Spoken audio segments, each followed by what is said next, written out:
বলছে একজন জীবিত মানুষকে যখন সেক্সুয়ালি অ্যাসল্ট করা হয় এটাকে ধর্ষণ বলে। একটা মৃত লাশের সাথে যদি কেউ সেক্সুয়াল অ্যাক্টিভিটি করতে চায় এটা কোন অপরাধ? কিভাবে একটা স্টোরি বলে, কোর্টে একটা স্টোরি কিভাবে বলে, this is an art. If you can tell your story তাহলে জাজ উইল পে অ্যাটেনশন। স্টোরি বলতে না পারলে অ্যাটেনশন, সবার কথা তো মনোযোগ দিয়ে শুনে না, শুনে সবার কথা মনোযোগ দিয়ে। Story telling is an art. একই কথা, একই ঘটনা তিনজনে বললে তিন রকম শোনা যায়, ঘটনা কিন্তু একটাই। আমার মনে আছে খন্দকার মাহবুব হোসেন সাহেব, মাদক সম্রাট আমিন হুদা নামে একটা লোক ছিল, ওনার 32 বছরের সাজা হয়েছিল। তো উনি এই মামলার আইনজীবী, রোকনউদ্দিন মাহমুদ, খন্দকার মাহবুব হোসেন, আর আমি হলাম খন্দকার মাহবুব হোসেনের জুনিয়র, জুগাইল্লা জুনিয়র। আর ওই পাশে হলো অ্যাটর্নি জেনারেল। খন্দকার সাহেব আমাকে বলতেছে যে তুমি পেপার বুকটা আমাকে পড়ে শোনাও। তো পেপার বুক আমি পড়ছি ওনাকে, আর উনি চোখ বন্ধ করে, হাতে একটা আংটি ছিল, আংটিটারে খালি এরকম নাড়াচাড়া করতেছে, আর চোখ বন্ধ করে গুনগুন গুনগুন করতেছে। আমি ভাবছি ঘুমিয়ে পড়ছি। কিছুক্ষণ পরে আমি থেমে গেলাম। উনি বলে তুমি থামছো কেন? এর মানে ঘুমায় নাই। আবার কিছুক্ষণ পড়ার পরে দেখি উনি কোনো শব্দ করে না। তা আমি আবার থেমে গেছি। আবার বলে তুমি থামো কেন? এর মানে সজাগ, অ্যাটেনশন দিচ্ছে, অ্যাটেন্টিভলি শুনতেছে আমি কি বলি। বলতে বলতে বলতে বলতে এক জায়গায় গিয়ে আসছে একটা চাবি। এই মামলার বিষয়বস্তু ছিল গুলশানে এক বাড়িতে লিফটের 4 তলায় আমিন হুদা সাহেবকে ধরছে, ধরে লিফটের 5 তলায় নিয়ে গেছে। 5 তলায় নিয়ে গিয়ে একটা চাবি দিয়ে 5 তলা খুলছে। খোলার পরে ওই রুমের ভিতরে ঢুকে দেখে অনেক মাদক, ওই মাদকগুলোকে উদ্ধার করছে। এটা হলো মামলার বিষয়। তো হঠাৎ করে উনি আমাকে বলতেছে চাবি কই? 4 তলা থেকে 5 তলায় উঠলো যে, দরজা খুললো কি দিয়ে? আমি তো আর খুঁজে পাই না চাবি কই। বলে সাক্ষীদের জবানবন্দি পড়ো, পড়লাম, চাবি পাওয়া যায় না খুঁজে। বলে সিজার লিস্ট পড়ো, পড়লাম, সাক্ষীদের জবানবন্দি নাই, সিজার লিস্টে নাই। বলে যে আয়োর জবানবন্দি পড়ো, পড়লাম, আয়োর জবানবন্দি, চাবি নাই। উনি বলে যে পেয়ে গেছি। তো বললাম কি পাইছেন? কই কি পাইছি এটা কালকে কোর্টে দেখাবো। পরের দিন কোর্টে গেছে, বিচারপতি ছিল আসাদুজ্জামান। গিয়া বলছে মাই লর্ড, চাবি কই? তো জজ সাহেব জিজ্ঞাসা করে চাবির কি প্রাসঙ্গিকতা? বলছে খুঁজেন চাবি কই। তো জজ খুঁজে চাবি কই, অ্যাটর্নি জেনারেল খুঁজে চাবি কই, আমরা খুঁজি চাবি কই। তো জজ সাহেব অবাক হয়ে জিজ্ঞাসা করছে আপনি এভাবে চাবি চাবি করছেন কেন? বলছে চাবির ভিতরেই মামলা। সে কি মামলা? 4 তলা থেকে 5 তলায় গেছে যে, গিয়া যে দরজা খুলছে, এই চাবি যদি পাওয়া না যায়, দরজা না ঢুকলো কি করে? যদি না ঢুকে মাদক পাইল কি করে? যদি মাদক না পাইয়ে থাকে শাস্তি দিল কি করে? 3 দিন ধরে শুনানি শেষে সকলে মিলে চিন্তা ভাবনা করে মামলার বিষয়বস্তু চাবি কই, চাবি কই। তো আমি জিজ্ঞাসা করলাম স্যার আপনার মাথায় এটা আসলো কি করে? বলছে দেখো, ওকালতি হইল একটা আর্ট অফ রিডিং। সকলেই পড়বে কিন্তু সকলেই বুঝতে পারবে না। পরে কিন্তু সকলেই দেখবেন খাতা কলম পড়তে পড়তে এখানে হাইলাইটার, পথের এইটা, কিন্তু পয়েন্ট বুঝতে পারে, সকলেই বুঝতে পারে না। যে বুঝতে পারে তার আর্ট শক্তিশালী। শেষ পর্যন্ত আমিন হুদার মামলায় 3 দিন শুনানি শেষে চাবি না পাওয়ার কারণে হাইকোর্ট বিভাগ আমিন হুদাকে বেকসুর খালাস প্রদান করে। This is serious, interesting. এবং হঠাৎ করে রাত 12টার সময়, আমি গল্পগুলি কেন বলতেছি, আসলে গল্পের মধ্যেই অনেক লেসন আছে। হঠাৎ করে রাত 12টার সময় আমার ফোন দিত, স্যার 12টা বাজে। ও 12টা বাজে? স্যার এত রাতে ফোন দিয়েছেন যে? আহা সরি, ভুল হয়ে গেছে। ঠিক আছে, একটু পরে 1টা বাজে আবার ফোন। আমি তো একটু বিরক্ত, স্যার এত রাতে ফোন দিয়েছেন? ভুল হয়ে গেছে। তো বললাম স্যার কেন ফোন দিয়েছেন এত রাতে? বলছে ফোন দিছি, একটা জিনিস আমার মাথার মধ্যে ঘুরতেছে। বলি সেটা কি? বলছে একজন জীবিত মানুষকে যখন সেক্সুয়ালি অ্যাসল্ট করা হয় এটাকে ধর্ষণ বলে। একটা মৃত লাশের সাথে যদি কেউ সেক্সুয়াল অ্যাক্টিভিটি করতে চায় এটা কোন অপরাধ? তো আমি তো খুঁজে পাই না, পেনাল কোডেও কোথাও পাই না, নারী শিশু নির্যাতন দমন আইনেও কোথাও নাই। বলছি এটা খুঁজো, কালকে সকালে 8টার সময় এসে আমার উত্তর দিবা। তো রাত বাজে 1টা, এখন কোথায় খুঁজবো? বলছে খুঁজো। আমার তো আর ঘুম আসে না। এই 80 বছর বয়সের একজন মানুষের মাথায় চাপছে যে একটা লাশের সঙ্গে যখন কেউ যৌন কর্ম করে তখন এইটাকে আইনের দৃষ্টিতে কোন অপরাধ বলা হবে? সকালবেলা উঠে আমি লাইব্রেরিতে গেছি, কিছুই খুঁজে পাই না। 8টা বেজে গেছে, ঠিক 8টার সময় ফোন দিছে, পাইছো কিছু? তো আমি বললাম স্যার কিছুই তো পাই না। বলছে আরো খুঁজো। আমার একটা জুনিয়র আছে, এর নাম সাদ্দাম, ওকে বলছে সাদ্দাম খুঁজো। খুঁজে টুইজে 3 ঘন্টা ধরে খুঁজে টুইজে বুদ্ধি একটা বাইর করলাম।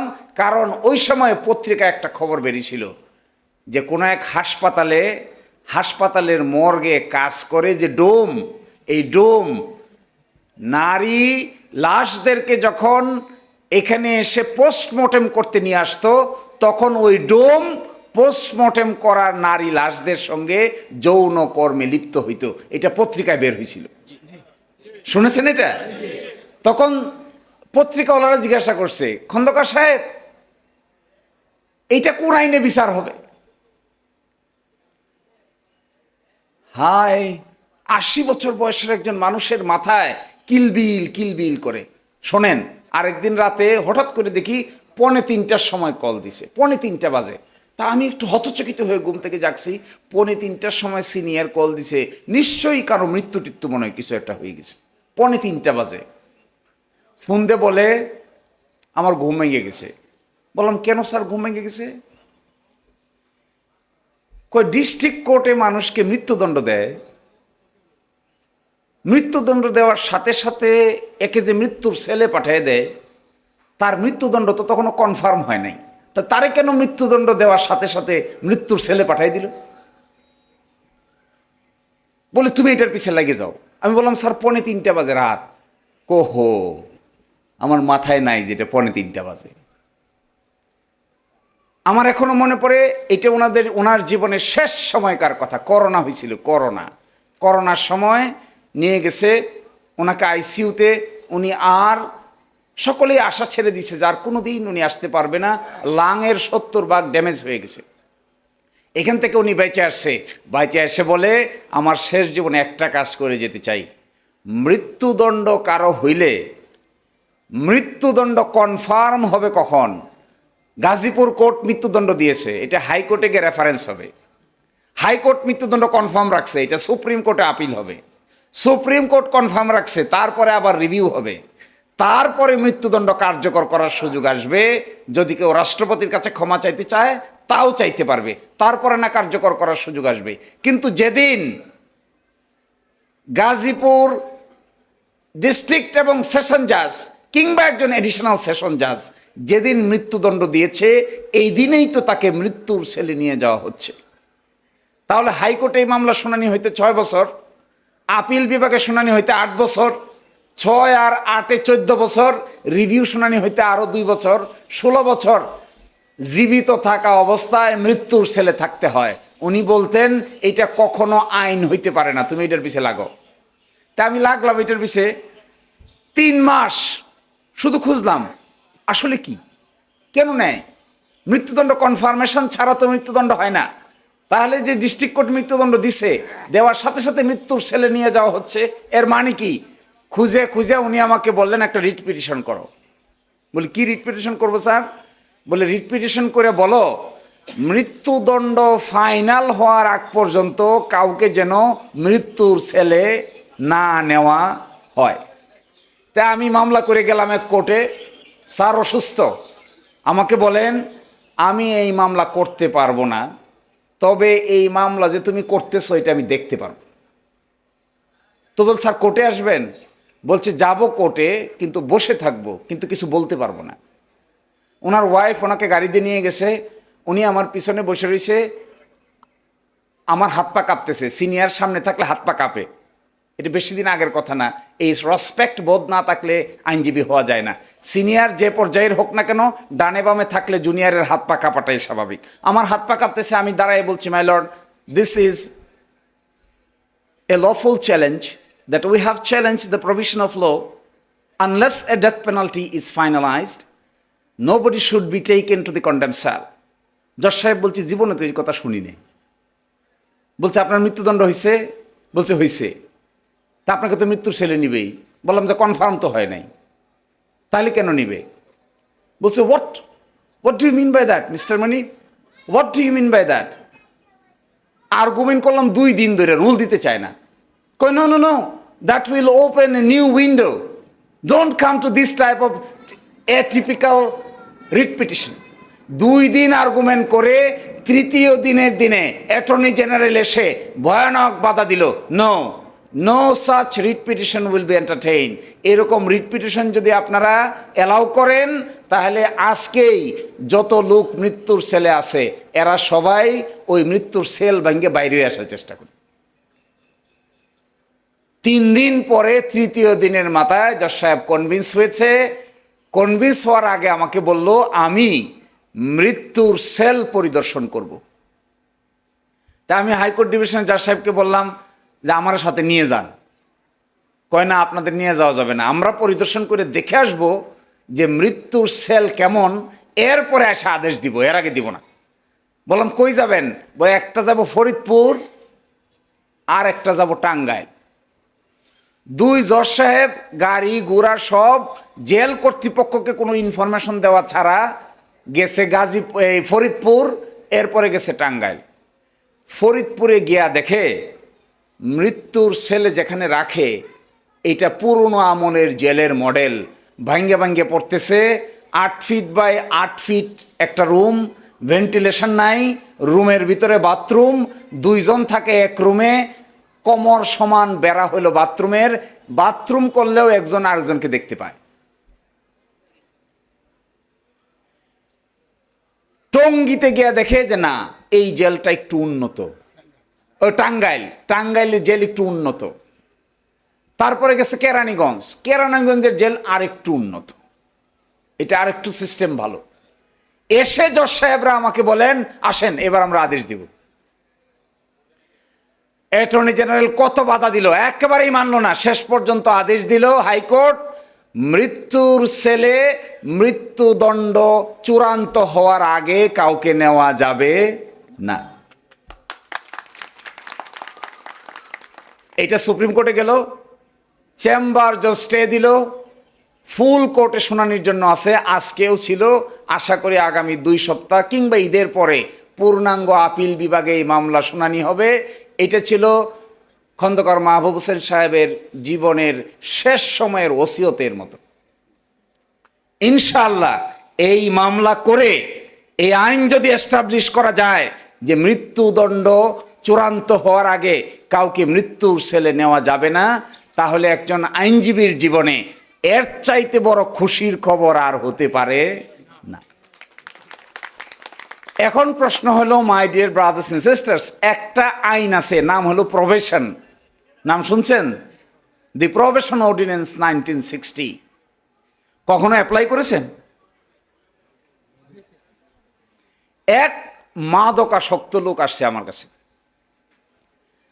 নিম্ন আদালত 5 বছরের সাজা দিছে, তার কাছে মাদক পাইছে, সে এসে আপিল করছে, আপিল করে বেল পাইছে। ওই আপিলটা শুনানির জন্য আসছে। আমি গিয়া লোকটারে জিজ্ঞাসা করলাম আপনি কি মাদক পাইছে আপনার কাছে? কয় হ স্যার পাইছে। এখন আমার ওকালতি কি? এখন তো আমার 12টা বাজে গেছে গা। এখন আমি কি কইতাম? খুব কোর্টের মধ্যে দাঁড়াই একটু বিব্রত। জজ সাহেবকে বললাম মাই লর্ড মাদক পাইছে। কয় তাইলে আপনার সাজা 5 বছর বহাল থাকবে। তো এটাকে মাইনে নেওয়া যাচ্ছে না। বললাম লোকটা ভালো, কেন জেলে পাঠাবেন? কই কীভাবে জেলে না পাঠালে তো সাজা দিলে তো জেলেই পাঠাইতে হবে। সাজা দিলে জেলে পাঠাইতে হবে না? শুধুমাত্র 1 বছরের সাজা হইলে যে কোর্ট দিচ্ছে সাজা, সেই কোর্ট আপিলের শর্তে বেল দিতে পারে, কিন্তু 5 বছরের সাজা তো বেল দিতে পারে না। বলছে আমি আপনাকে সাজা কনফার্ম করে জেলে পাঠাই। আমি তো মানতে রাজি না, না আমি যাব না জেলে। কই বলেন কি? আমি যাব না জেলে, আপনি আমার জেলে পাঠাবেন না। কই এটা কি আপনার আবদার? বললাম না মাই লর্ড, আমার সময় দেন, 2 দিন সময় দেন, জেলে না পাঠায় অন্য ব্যবস্থা করা যায় কিনা আমি বুদ্ধি বাইর করে নিয়ে আসি। 2 দিন পরে খুঁজে খুঁজে বাইর করলাম, জেলে না পাঠাইয়াও একটা প্রবেশন অর্ডিন্যান্স নামে একটা অর্ডিন্যান্স আছে, যেটা ঘরের ভিতরে থেকে সাজা খাটা যায়। তো উনি আমাকে বলে, আমি গিয়ে 2 দিন পরে কিনে আসছেন, আপনি দেখবেন এটা ডিএলআর এর রিপোর্টেড কেস। জজ সাহেব হইল জাফর সাহেব, মিস্টার জাস্টিস জাফর।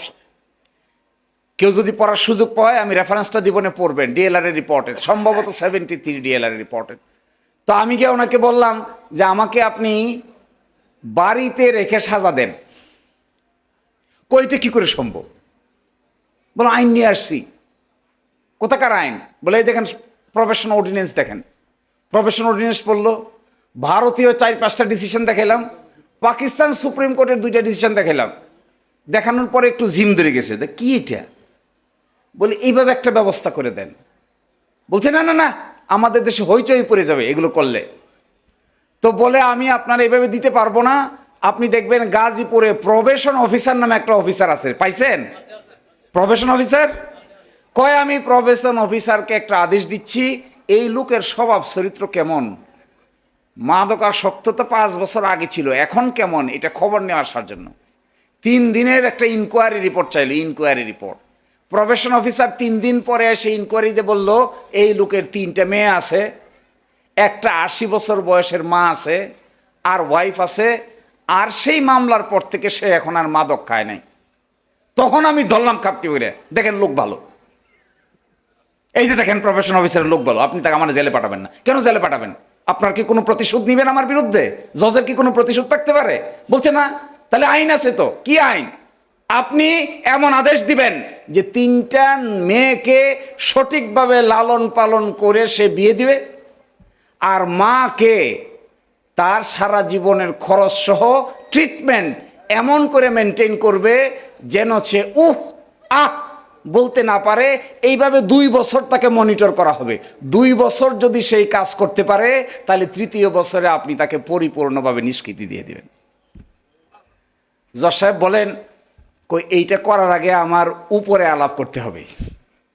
আপনাদের এখানে জজরা মাঝে মাঝে উপরে আলাপ করতে চায় না? উপর তো বুঝে নেই কত গিজ থেকে উপর আসে, তো উপরে আলাপ করতে হবে। তো আমাকে বলছে উপরে আলাপ করতে হবে। বললাম ঠিক আছে, আপনি উপরে আলাপ করেন। আজকে একজন লর্ড জাস্টিস, একজনের নাম ছিল ইমান আলী, নাম শুনছেন? ইমান আলী।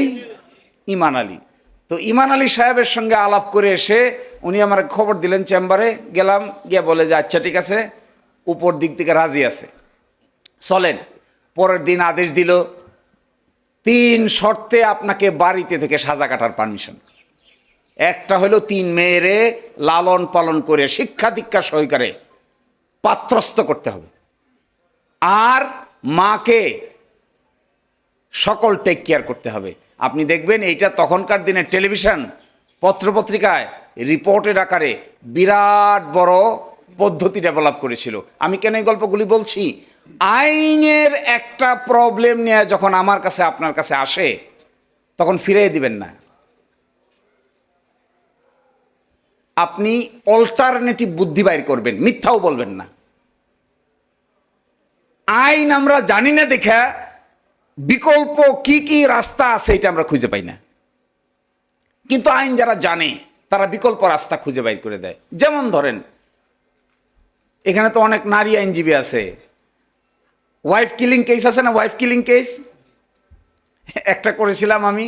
রুস্তম আলী, রুস্তম আলী রিক্সা চালায়, সারাদিন রিক্সা চালায় বাসায় আসছে। ওয়াইফরা এসে বলছে আমারে বাদ দে, বাড়ি হলো ভোলা, চর ফ্যাশন, আমারে বাদ দে। একটা গালি দিছে, আমারে বাদ দিতে বলস কেন, অমুক রেগে ক।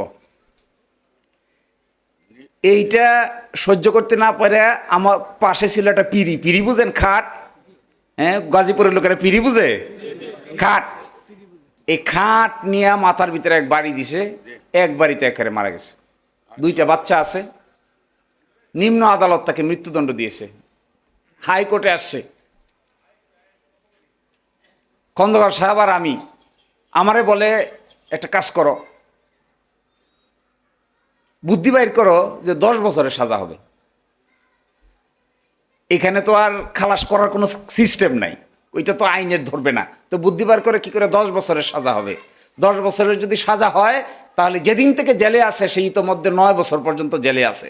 10 বছর সাজা হইলে জেলের বয়স 7.5 মাসে বছর, 7.5 মাসে বছর হইলে 10 বছরের জায়গায় 9 বছর খাটলে আরো বাড়তি খাটা হয়ে যায়, অটোমেটিক মুক্তি পেয়ে যায়। তো উনিকে কোর্টকে বলছে, মাই লর্ড, এটা প্রভোকেশন, 302 এর এক্সেপশনের মধ্যে পড়বে। এটা হলো sudden provocation, lost his control. এখন জজ সাহেব প্রশ্ন করলো, আপনি হইলে কি করতেন? আপনার ওয়াইফ কি কিভাবে একটা বাড়ি দিতেন? খন্দকার সাহেবকে জিজ্ঞাসা করে, কয়, মাই লর্ড, সকল মানুষ একই কারণে উত্তেজিত হয় না। উত্তেজনা কিন্তু এক এক লোকের এক এক ধরনের। একই কেউ দেখবেন কথায় উত্তেজিত, কেউ হলো বকা দিবেন, কঠিন করে বকা দিবেন, সে লজ্জা আস্তে করে চুপ হয়ে যাবে, এটাও একটা নেচার। আবার কেউ দেখবেন আপনি খালি একটা কিছু কইবেন, সে আপনাকে উল্টা এসে কলারে ধরবে, এটাও আরেকটা নেচার। আবার কাউকে আপনি বকা দিবেন, সে অধিক পরিমাণ উত্তেজিত হয়ে চুপ হয়ে যাবে, এটা আরেকটা নেচার। এই মামলাটা রিপোর্টেড, এই মামলা যদি কেউ পড়েন, এর ভিতরে আছে মানুষের নেচার এবং ক্যারেক্টার উত্তেজিত হওয়ার এক একজনের যে এক একটা, এই মর্মে একটা রিসার্চ আছে। এই রিসার্চ ভারত থেকে প্রকাশিত হয়েছে। ভারতীয় সুপ্রিম কোর্টে এই রিসার্চ সাবমিট করে দিয়ে, নেচার টু নেচার ডিফারেন্ট, ব্যক্তি থেকে ব্যক্তি ডিফারেন্ট, একজন থেকে আরেকজন ডিফারেন্ট। একজনের উত্তেজনা আরেকজনের ঠান্ডা হওয়ার কারণ, আরেকজনের ঠান্ডা হওয়া আরেকজনের উত্তেজিত হওয়ার কারণ, নেচার এবং ক্যারেক্টার বুঝে। এইটাকে আইনের দৃষ্টিতে একটা নাম আছে, এটার নাম sustained provocation. What is sustained provocation then? Sustained provocation হলো, কলকাতা আলিগড় বিশ্ববিদ্যালয়ে এক ছাত্রী লেখাপড়া করে, তো সে হাইটে যায় এক রাস্তা দিয়ে, পাশে থেকে ছেলেপেলেরা তাকে ডিস্টার্ব করে। একদিন ডিস্টার্ব করছে, 2 দিন ডিস্টার্ব করছে, মেয়ে এটা রিফিউজ করে দিছে। 3য় দিন মেয়ে আর মেয়ের মা একসাথে যাইতেছে, ওই ছেলেপেলেরা তাদের আটকাইছে, সাংঘাতিক গালি দিছে মেয়েটা। গালি দিলে পরে ওই ছেলেরা মেয়ের থাপ্পড় দিছে। এই থাপ্পড়ের কাহিনী গিয়ে মেয়ে গিয়ে বলছে তার ভাইকে। তার ভাই পরের দিন অস্ত্র শস্ত্র নিয়ে এখানে আসছে, আইসে দেখে ওই ছেলেরা এখানে দাঁড়ায় আছে। এই সময় তার মা আর বোন এই পাশ দিয়ে যাচ্ছে, বাদানুবাদের এক পর্যায়ে দেশীয় অস্ত্রশস্ত্রে ওই ছেলেদের একজন নিহত হয় এবং তার ভাই নিহত হয়। এই মামলায় কলকাতা হাইকোর্ট এদেরকে মৃত্যুদণ্ড দেয়। এইটার বিরুদ্ধে ইন্ডিয়ান সুপ্রিম কোর্টে যায়। ইন্ডিয়ান সুপ্রিম কোর্ট সকলকেই 10 বছরের সাজা দেয়। এই কথা বলে, দিস ইজ সাস্টেইনড প্রভোকেশন। কেউ কেউ আমাদের এখানকার আইনজীবীরা কি বলবে এটাকে জানেন? বলছে এটা প্রভোকেশন না। কেন প্রভোকেশন না? কারণ আগের দিন মারামারি হয়েছে, বাড়িতে গেছে, প্রস্তুতি নিছে, অস্ত্র শস্ত্র জোগাড় করছে, পরের দিন আসছে, সুতরাং এইটা প্রভোকেশনের মধ্যে পড়বে না। এটা হলো অর্ডিনারি চিন্তা ভাবনার ফল। কিন্তু ইন্ডিয়ান সুপ্রিম কোর্ট বলছে there is another concept, it is called sustained provocation, a provocation which sustains a couple of longer period of time. হ্যাঁ, আগের দিন হয়েছে, বাড়িতে গিয়েছে, অস্ত্রশস্ত্র জোগাড় করেছে, বোনের প্রতি এই যে অন্যায় করা হয়েছে এইটার জবাব দেওয়ার জন্য করেছে। করে পরের দিনে সেই ঝামেলাটা লাগানোর পরে 2 জন মৃত্যুবরণ করেছে। 2 পক্ষের আসামিদেরকেই 10 বছর পর্যন্ত সাজা দেওয়া হয়েছে।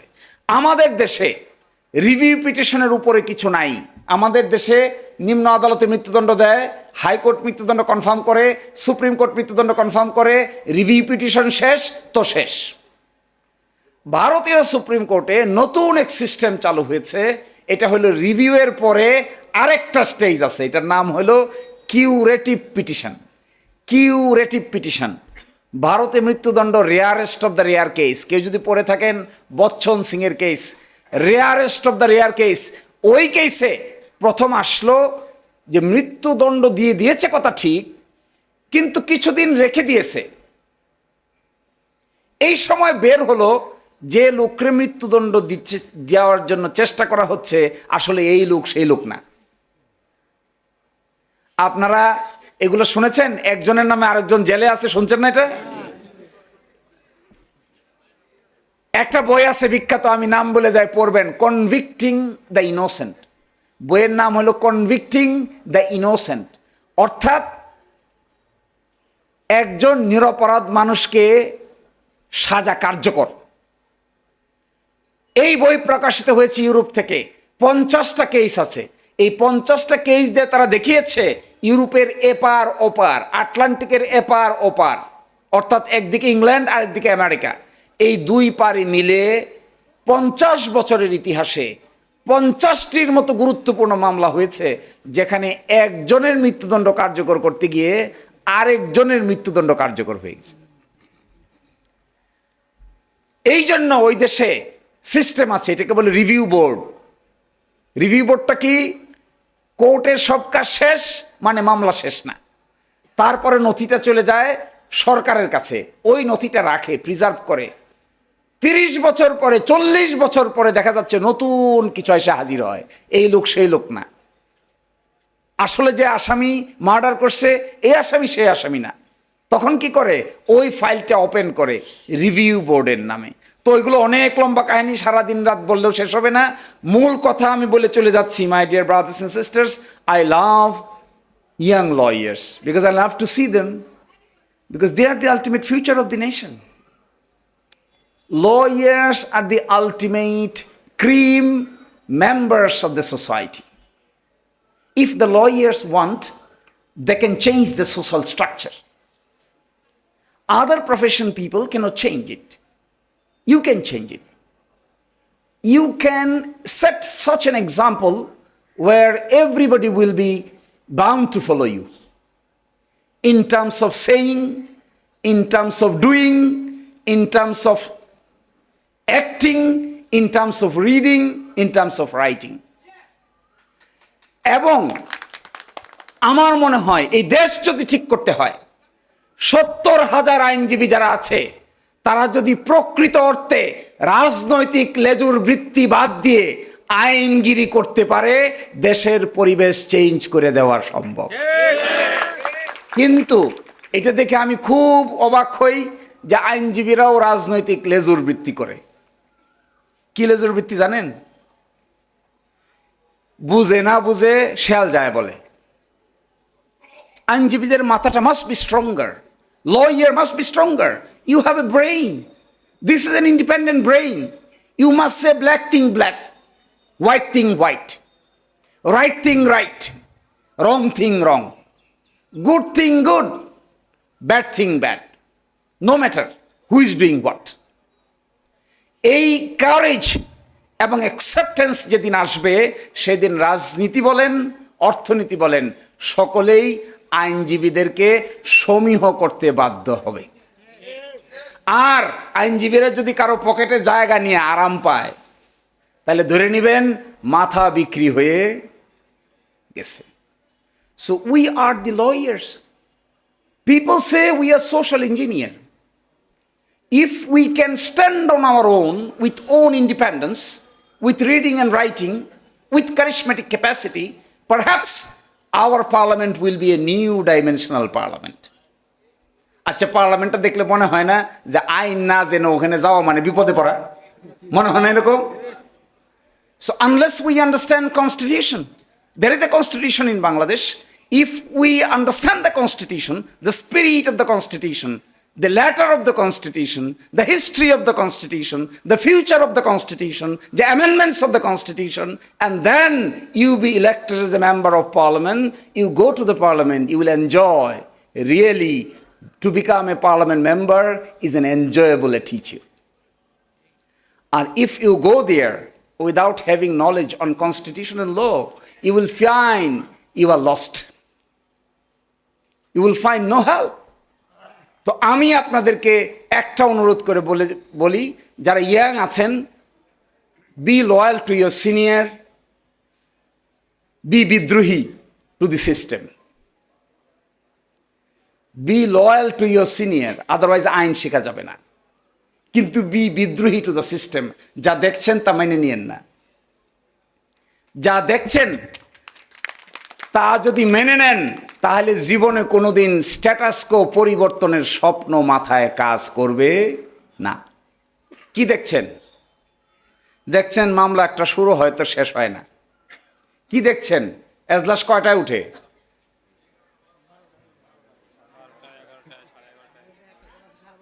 আর আইনজীবী যদি শক্তিশালী হন, আইন কানুন জানেন, সিভিল হোক ক্রিমিনাল হোক, আইন যদি গভীর জ্ঞান থাকে, আমার বিবেচনায় কোর্ট কাছারিতে যারা জজিয়তি করেন তারাও আপনাকে সমীহ করতে বাধ্য হবেন। আর যদি তা না পারি আমরা, তাহলে জি হুজুর, দেন হুজুর, জামিন হুজুর, বাসান হুজুর, জীবন গেল হুজুর, একটু দেন হুজুর, দৈরে রাখেন হুজুর, পায়ে দড়ি হুজুর, এইগুলা কইতে কইতে জীবন নষ্ট হয়ে যাবে। Lawyer and judges are not the huzur. Lawyers or judges are the concomitant side of the same coin. Lawyers and judges are একটি পাখির দুটি ডানা।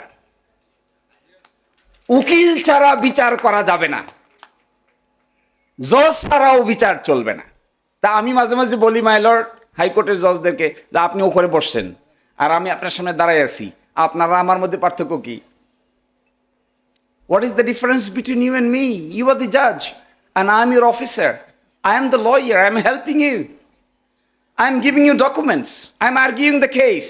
I am giving you facts and circumstances. I am showing you the laws based on which you will conclude. আমি যদি আইন না দেখাই আপনি কি করবেন? আমি যদি নতুন রিসার্চ না করি আপনার জাজমেন্ট কিভাবে দিবেন? আমি যদি সাবমিট না করি আপনি কই যাবেন?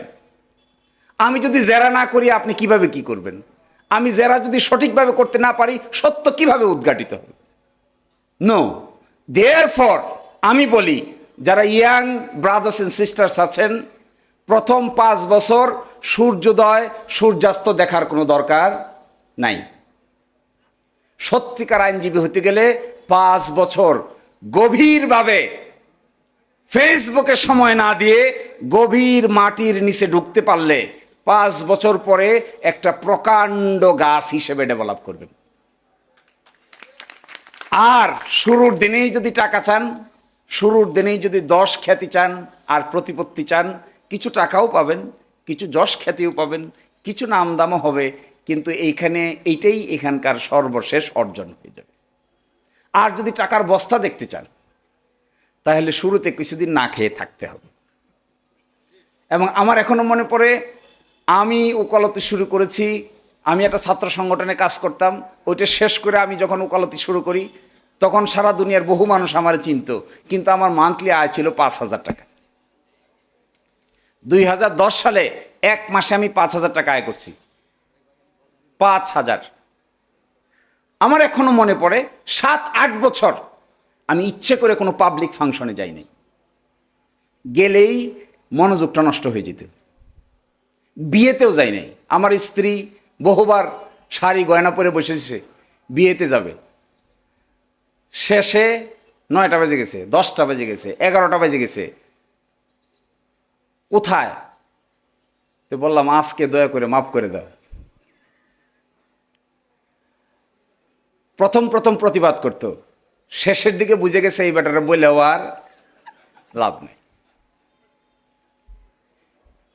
আপনি যদি একটা সময় জীবনকে গভীরভাবে বোঝার জন্য সব কিছু থেকে বিরত থাকতে না পারেন, তাহলে পরবর্তী জীবনে ভালো আইনজীবী হওয়ার কোনো সম্ভাবনা নাই। সব কিছুতেই তাল দিলে বেশি কিছু করা যায় না, সব কিছুতে তাল দিতে হয় না, দরকার নাই। So my dear brothers and sisters, I am very sorry that I am taking much time. Now I am concluding with the deepest consolation from each and everyone, and my congratulations to my younger brothers and sisters. Time has come to prove yourself as a good lawyer. If you can prove yourself as a good lawyer, other people will respect you. Respect must come from heart. জবরদস্তি করে respect পাওয়া যায় না, ক্ষমতার বাহাদুরি দেখে respect পাওয়া যায় না, মল দিয়ে রেসপেক্ট পাওয়া যায় না, বড় চেয়ারে বসলে রেসপেক্ট পাওয়া যায় না। Respect must come from heart within. এটা পাইতে গেলে অত্যন্ত বিনয়ী ভাব দেখাবেন, কিন্তু কোর্টে যখন দাঁড়াবেন তখন বাঘের মতো আর্গুমেন্ট করবেন। আর মানুষের সঙ্গে যখন কথা বলবেন তখন মোমবাতির মতো গলে যাবেন। মানুষ তো বিহেভিয়ার, কিন্তু কোর্টের সামনে যখন মক্কেল কিনে দাঁড়াবেন, তার রাইটের কথা বলবেন, তার অধিকারের কথা বলবেন, তখন মনে হবে আপনি শেরে বাংলাকে ফজলুল হকের মতো কথা বলছেন। আবার আপনি যখন সাধারণ মানুষের কাছে আসবেন তখন মনে হবে একটা মোমবাতি একটা আগুনের স্পর্শে যেমন গলে গলে পড়ে যায়, আপনি সেরকম হয়ে যাবেন, কারণ তখন আপনি হিউম্যান বিইং, তখন you are not a lawyer. So my brothers and sisters, let us be human being first, at the same time let us prove our excellence. Lawyering is not only a profession, it is a style of life. এটা একটা জীবন আচরণ। এই জীবন আচরণটা সকলে মেনে নিতে পারে না, যারা স্যাক্রিফাইস করে তারা বড় হয়। আমাদের সিনহা বাবু ছিলেন, চিফ জাস্টিস সিনহা, তিনি বলতেন প্রথম 5 বছর নো মানি, পরবর্তী 5 বছর উনি সাম বলতে পারতেন না, উনি বলতেন শাম মানি। এরপরের 5 বছর নো ওয়ার্ক, শুধু মানি। খন্দকার সাহেবকে আমি দেখছি কাছে থেকে, একটা মামলার শুধু টাইম নেওয়ার জন্য মানুষ 20-30 লক্ষ টাকা ফি দিত,